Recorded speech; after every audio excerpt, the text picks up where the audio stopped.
자, 제물포고등학교 1학년 남학생 400명의 몸무게는 평균이 60이고요. 자, 이제 문제 푸는 기술로만 익히시면 돼. 전기분포가 있어요. 평균이 60이래요. 표준 편차가 5래요. 딱 이렇게 표시를 해놓고. 자, 여기서 확률을 구하래요. 몸무게가 뭐보다 크거나 같은 72.5보다 크거나 같은 녀석의 확률을 구하래요. 자, 집중합니다. 그림을 그립니다. 표준 전기분포의 표를 그리시고, 그래프를 그리시고요. 표시를 합니다. 여기는 얼마예요? 60이겠죠? 72.5는 요거보다 오른쪽이네요. 오른쪽 어딘가에다가 72.5를 표시하고요.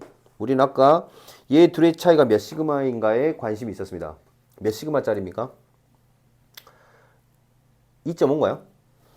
5니까 2.5 시그마만큼 플러스가 되었네요. 그죠? 여기까지 이해됐어요? 그래서 우리는 지금 뭐가 필요한 거예요? 요 확률이 필요한 거 아닌가요? 그죠? 그럼 여기하고 더한 건 얼마라고요?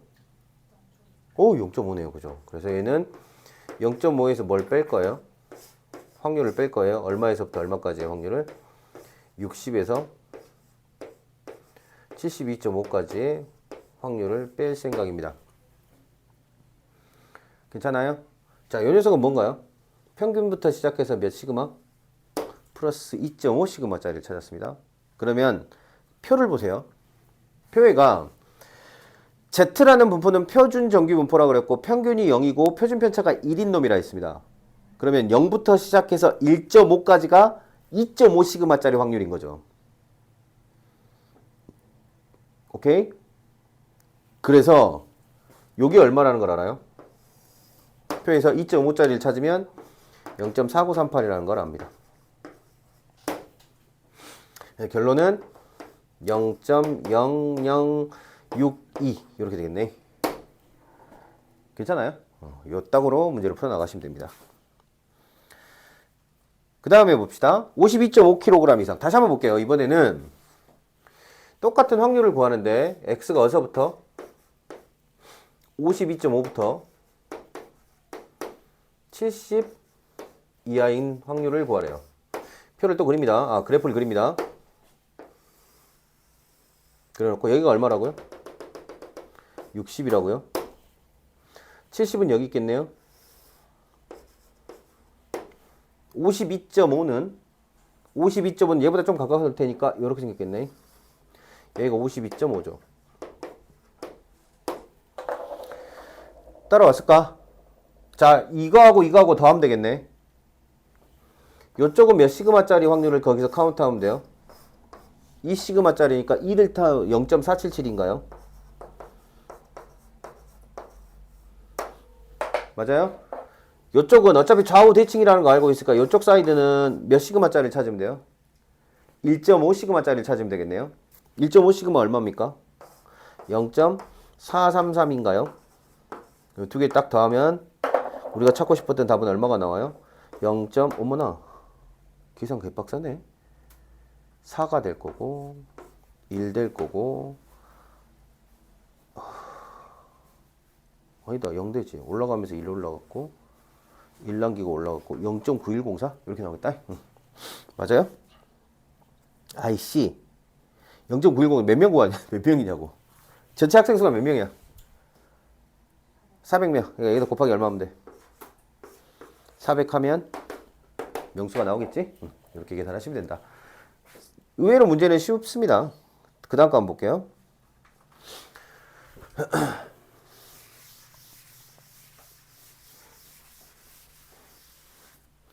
자, 이투스 고등학교, 이제 고등학교가 이것저것 다 나오네.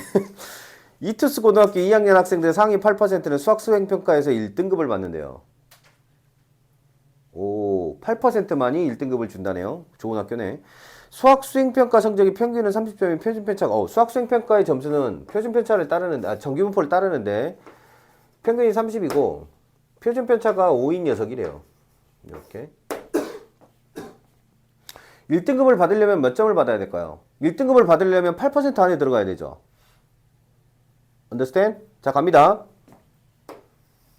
또 그림을 그립니다. 평균은 얼마입니까? 30입니까? 8%만이 뭘 받는다고요? 1등급을 받는다고요? 그러면 점수가 여기가 얼마이길 원하는 거예요? 여기가 8%이길 원하는 거죠. 그럼 여기 있는 놈 점수가 1등급을 받을 수 있는 가장 낮은 점수겠네. 괜찮아? 여기가 8%라면 0.08? 그럼 여기가 얼마? 0.42. 그래서 여기가 얼마면 좋겠어? 0.42면 좋겠어요. 이렇게. 괜찮아? 그러면 여기가 0.08이 될 거고 문제 원하는 거야. 요게 얼마여야 되는데? 언제 0.42가 된다고? 30 더하기 몇 시그마일 때? 1.4 시그마일 때. 그러면 여기 값은 뭐가 되는 거야? 30에다가 1.4에 곱하기 시그마. 시그마가 얼만데? 5잖아. 답은 얼마? 37점이 되겠지. 됐나요? 뒤로 넘어갑니다. 자, 이제부터는 봐봐. 문제도 별로 없어. 네, 물론 이게 이제 아무리 별거 아닌 거더라도 문제에다가 난이도를 싣고 또 변별력을 높이기 위해서는 선생님들은 미친 듯이 개발을 하잖아요. 그래서 조금 막 이제 까다롭게 느껴지는 문제들도 많이 개발되어 있어요. 근데 지금 그거를 여기서 다루는 거는 조금 오바고. 자, 가볼까나? 자, 이항분포의 정규분포로의 근사라고 하는 건데 요거를 이제 우리가 배울 겁니다. 이항분포와 정규분포.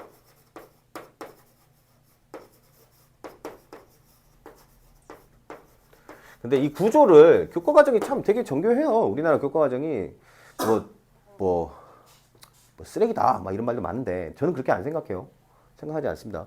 우리나라 교육과정이 정교한 거가 없어요. 예전에 그 미국이나 이런 데서 애들 공부하는 거 보면 그냥 대수, 알제브라 해가지고는 그냥 막 섞여서 나와버려요.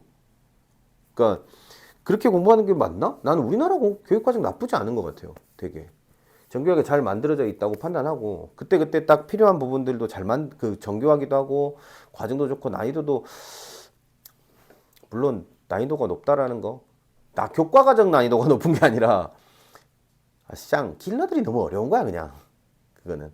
근데 솔직히 좀 문제가 있다고 판단하긴 하지만 그래도 너무 쉬우면 공부 잘하는 애들 또 열받아. 화나. 이거 나만 풀 수 있는 문제인데 왜 안 나와? 이런 느낌 들 거 아니야. 참 쉽게 그 안에서 어떤 포인트 적정 지점을 찾는 게 참 쉽지는 않은 것 같다는 생각이 좀 많이 들어요. 어찌됐든 간에 이렇게 구조를 이해해봐. 이산 확률 변수를 배웠어. 이산 확률 분포를 배우고 그 녀석의 대표 선수인 이항 분포를 배웠어. 그리고 봐봐. 이산 확률 분포를 배우고 그 녀석의 대표 선수인 이항 분포. 연속 확률 분포를 배우고 그 녀석의 대표 선수인 정규 분포를 배웠어.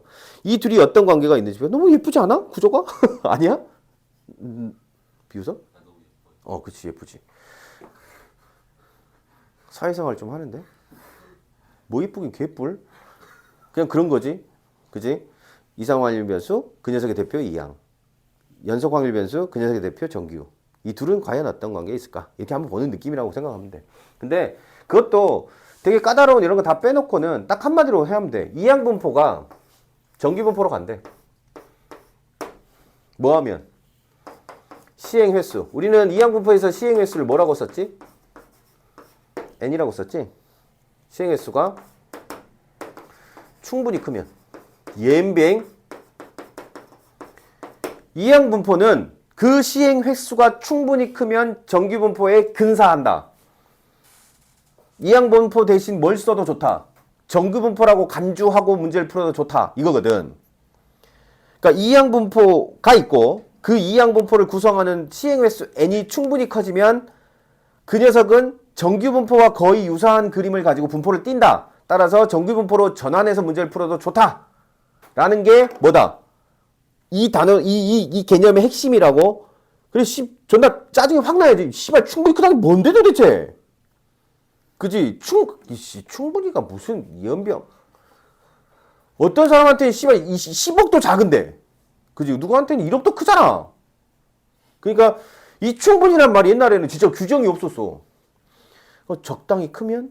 문제에서 정규분포표가 있으면, 이건 정규분포로 바꿔서 풀라는 거구나. 막 이렇게 유추했다고, 역으로.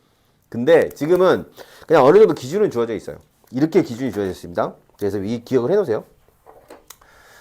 시행회수가 충분히 크면이라는 거는 우리나라 고등교과 과정에서는 n하고 p하고 곱했더니 너도 5보다 크거 나왔고, 동시에 n하고 뭘 곱했더니 1-B를 곱했더니 너도 5보다 크거나 같으면 얘는 그냥 충분히 큰 걸로 간주하겠습니다 라고 얘기되어 있습니다. 충분히 크다라는 말이 참 애매한 말이긴 합니다. 됐죠? 그래서 이런 느낌이다. 어떻게 바뀌냐? 당연히 평균하고 분산은 유지되는 거지.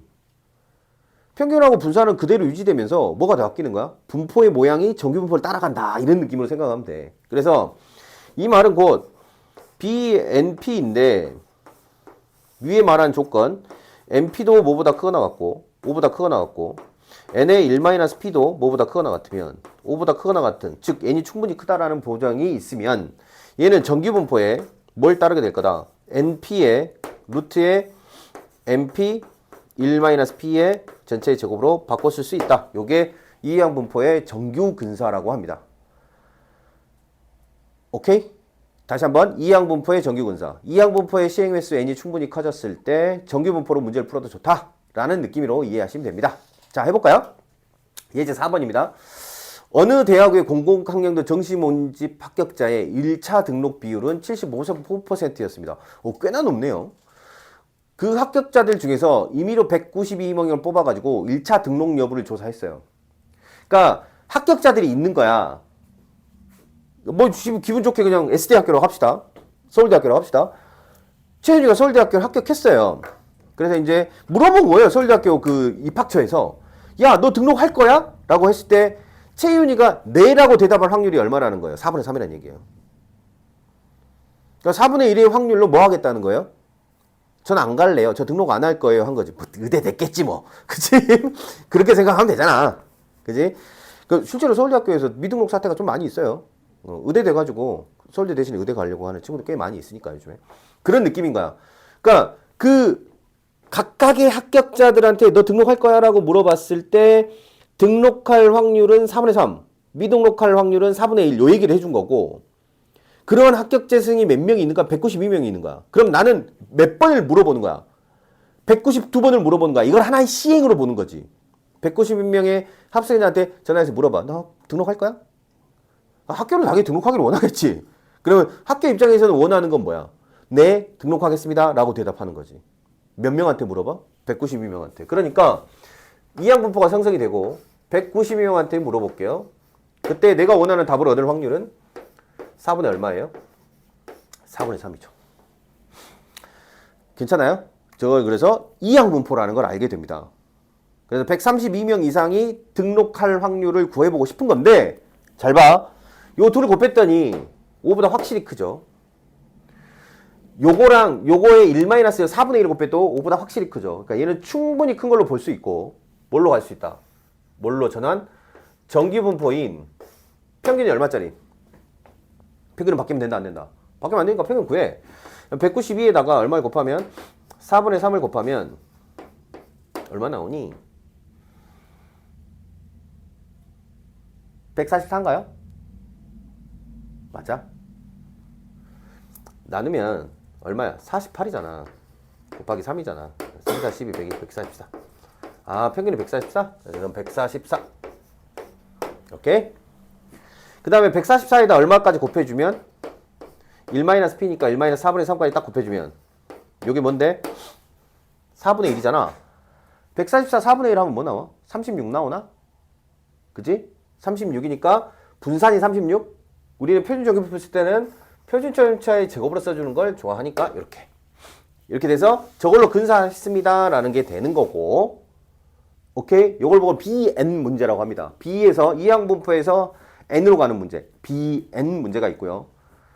나중에 가면 정규 분포로 시작을 해서 B를 한번 거쳐가지고 다시 정규 분포로 가는 NBN 문제가 있습니다. NBN이 가장 중요한 문제입니다. 그래서 가장 기본 스타일 중에서 가장 중요한 대표 유형이죠. 자, 이렇게 갑니다. 자, 난 이걸 활용해서 문제 풀겠다는 거지. 문제에서 확률을 구해주세요. X라는 확률 변수가 얼마보다 크거나 같을 132명 이상일 확률을 구해주세요. 이렇게 된 거야. 괜찮아? 자, 정리합시다. 그래프를 그리고요. 여기가 얼마라고요? 144고요. 평균이니까. 132는 왼쪽, 오른쪽? 아, 오른쪽, 왼쪽? 왼쪽. 그래서 왼쪽에다 싹 표시를 합니다. 여기 얼마? 132. 그리고 둘이의 차이를 봤더니 얼마 차이나? 12가 차이가 납니다. 12 차이 나는 거는 몇 시그마짜리? 2 시그마짜리. 마이너스 2배의 시그마인 6이 되는 거겠네요. 이렇게.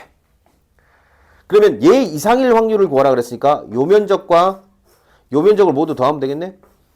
요 면적은 얼마인데? 그렇지. 0.5겠고 여기는 2 시그마짜리니까 얼마겠니? 얼마?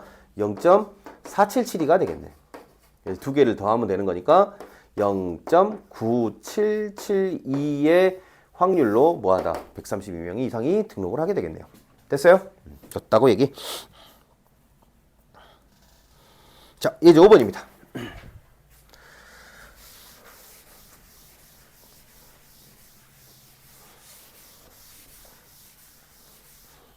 자, 보세요. 어느 공장에서 생산되는 제품의 무게는 평균이 200이고 표준 편차가 20인 정규분포를 따른대요. 집중! 정규분포에서 시작을 해. 얼마짜리? 200짜리. 평균은 표준 편차는 20짜리. 정규분포를 따라. 이 공장에서는 240g이 넘어가 버리면 불량으로 판정한대요. 무게가 가벼워 좋은 건가 봐. 신기하네. 과자 가게는 아니네요. 그쵸? 과자를 만드는 거면 무게가 나누면 많을수록 좋은 거 아니야? 그죠? 예를 들어 경량 패딩 이런 느낌인가? 그러면 경량 패딩은 보통 막 요즘에 되게 좋은 경량 패딩 같은 경우는 막 150g 막 이러잖아. 그런 느낌. 자, 어느 공장에서 생산하는 제품의 무게는 평균 200g. 그래서 불량이 될 확률을 먼저 구해볼 생각이야. 몇 퍼센트? 제품 하나를 검사했을 때 몇 퍼센트의 확률로 불량이 나오나를 보자고. 오케이. P. 불량 확률이야. 내가 PD라고 할게. 디폴트가 날 확률입니다. 그래서 X가 뭐보다 크면 돼? 240보다 크거나 같은데. 어디에서? 여기에서. 그럼 확률 구해. 확률 구하기. 정기분포에서 확률은 무조건 그래프라 그랬지? 그림을 그려놓고 여기가 얼마? 여기가 200이야. 여기가 얼마야? 240이야. 그럼 우리 둘이 차이를 봐. 그랬더니 더하기 2배의 시그마 20이야. 이렇게. 됐어? 그래서 난 요 면적을 구해 먼저. 요 면적이 얼마인데? 0.48이야? 그럼 여기가 우리가 실제로 필요한 거잖아? 요 면적은 얼마라는 걸 얻어? 0.02라는 걸 얻어. 됐니? 그럼 제품 하나를 조사했을 때 불량일 확률은 2%. 족같은 회사입니다. 그죠? 2%가 불량이면 샹 50개 제품 50개 중에 하나는 불량인 거잖아. 그죠? 물론 이제 컨트롤 하겠지. 자, 그래서 자 이제 제품 하나를 조사를 했을 때 불량이 날 확률은 2%. 맞아? 그러한 제품을 몇 개를 조사하겠대? 10,000개를 조사하겠대. 불량 확률이 220, 불량품이 221개이래. 하나를 검사를 할 때 불량은 2%. 10,000개를 조사를 할 거야. 그러면 불량품 조사를 하나의 시행으로 봤을 때 제품 조사를 하나의 시행으로 봤을 때 시행횟수 몇 번? 10,000번. 각각의 시행에서 불량이 나올 확률 2%. 그래서 뭘로 넘어가는 거야 여기서? 이항분법 B로 넘어가는 거야. 시행횟수 몇 개? 만에 불량 확률 0.02짜리 이항분포로 넘어가. 그럼 얘는 뭐에 대한 분포가 되는 거야? 불량품의 개수에 대한 분포가 되는 거지. 괜찮니? 됐어? 불량품의 개수에 대한 분포가 저렇게 나왔어. 근데 충분히 크잖아? 10,000번은 안 쓰니까 이 새끼는 그냥 충분히 크다고 봐도 되지 않겠어? 그지? 충분히 커. 그래서 얘는 뭘로 다시 한번 전환? 다시 여기서 두 번째 정규로 전환. 근데 그 정규 분포는 어떤 정규 분포일 거냐면 아까랑은 다른 정규 분포야. 왜? 얘랑 곱하면 얼마? 공 두 개 날라가고 200이야. 200. 평균 200이고 그 다음에 분산 구해야지. 여기다 얼마 곱하면 돼? 0.98? 196? 14의 제곱. 이렇게. 됐죠? 괜찮습니까? 이제 정규분포가 완성됐습니다. 문제는 뭘? 불량품의 개수가 이 녀석에서 여기서 x를 사용했으니까 이걸 y라고 합시다. y가 뭐보다 많거나 221개보다 많을 확률. 즉 회사가 망할 확률. 그치? 됐어요? 해보자고. 그럼 또다시 정규분포에서 확률 구하는 문제이므로 그래프를 그립니다. 여기는 얼마? 200. 여기는 얼마? 221. 차이를 비교했더니 몇 시그마? 1.5 곱하기 시그마. 이렇게. 그럼 요 확률은 얼마? 1.5짜리니까 너 0.43? 맞아? 그럼 여기는 얼마? 0.07. 그래서 요게 얼마다? 0.07이다. 즉 7%입니다.를 얻게 되지. 됐어요? 요게 NBN. 정규분포에서 이항분포로 갔다가 이항분포에서 다시 한번 정규분포로 넘어가서 최종 확률을 구하는 문제. 오케이. 오! 끝났습니다.